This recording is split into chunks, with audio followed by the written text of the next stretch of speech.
жасанды интеллект бөлімі. Тақырыбымыз жобалық іс-әрекет практикалық жұмыс. Сіздерге бүгінгі сабағымыздың мақсатын түсіндіріп кетейін.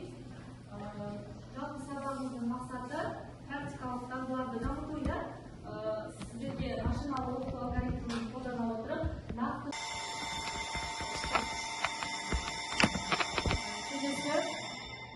жалпы жасанды интеллект бөлімі бойынша білімімізді толықтырып, технологиялық мәні қандай, мұғаліммен оқыту әдістері дегеніміз не? Жалпы қазіргі таңда жасанды интеллект барлық жағынан даму үстінде. Өздеріңіз білесіңдер, визуализациялау жағынан әртүрлі салаларда қолданылады. Жалпы жасанды интеллект біздің болашағымызға үлкен жол ашуда.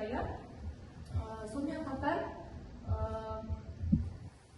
бірнеше жыл бұрынғы және қазіргі кездегі интеллекттерді салыстыратын болсақ, ол яғни шектеулі тапсырмаларды ғана орындай алатын, ал қазіргі таңда нейрондық желілер арқылы әртүрлі қосымша тапсырмаларды өңдеуге, тарихи бөлімдерін ғана қарастырдық, яғни медицина бөлімінде, білімде, техникада және киноиндустрияда көптеп қолданылып жатыр екен.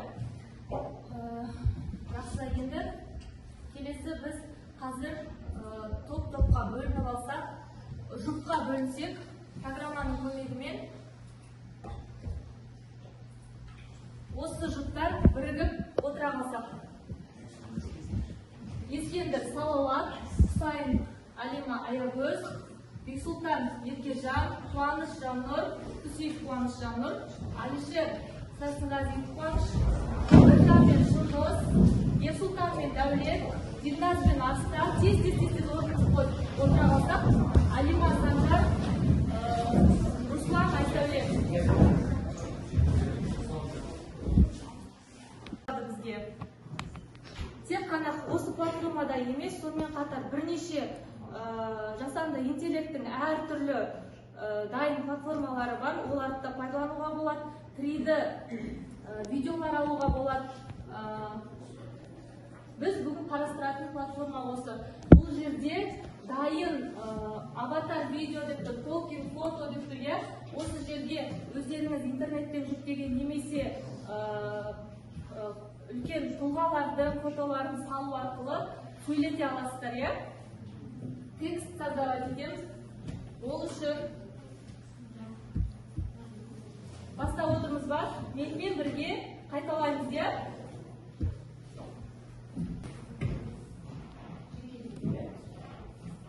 Жеке-жеке аты-жөнімізді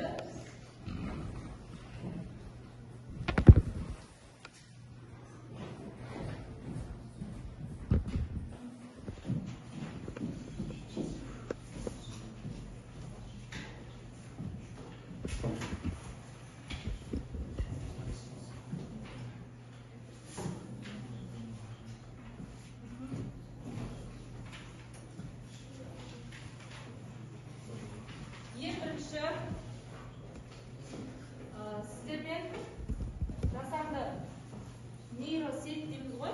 Осы жерде браузерді ашып, Virbo платформасын ашамыз.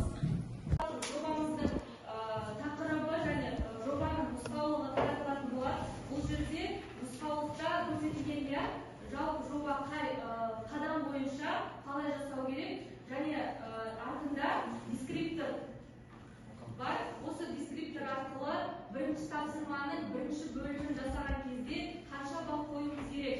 Осы балдарды есептеп, сабақтың ең соңында мына QR кодты сканерлейміз.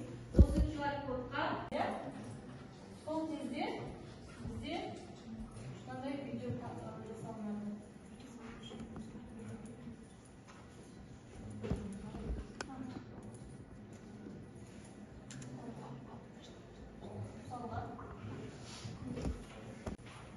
Alğaçlardan tezli robotlarının 495 yılı Leonardo'da Vinci жасаған.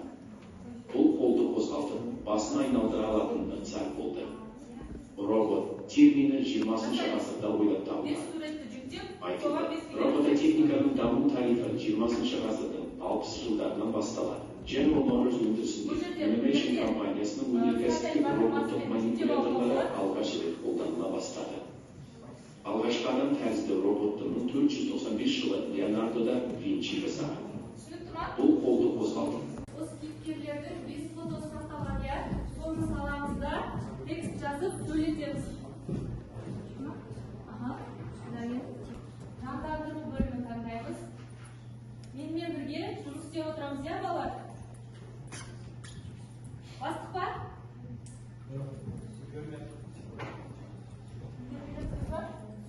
Добавим проект деп тұр жанында, иә?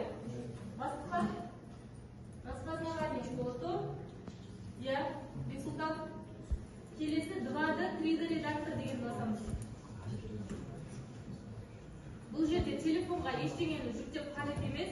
Камераны ашқан кезде бірден QR-ды сканерлейді. Сол қарауымызбен өтеміз де поиск іздеу бөліміне куб деп жазамыз. Іздеу бөліміне куб деп жазамыз.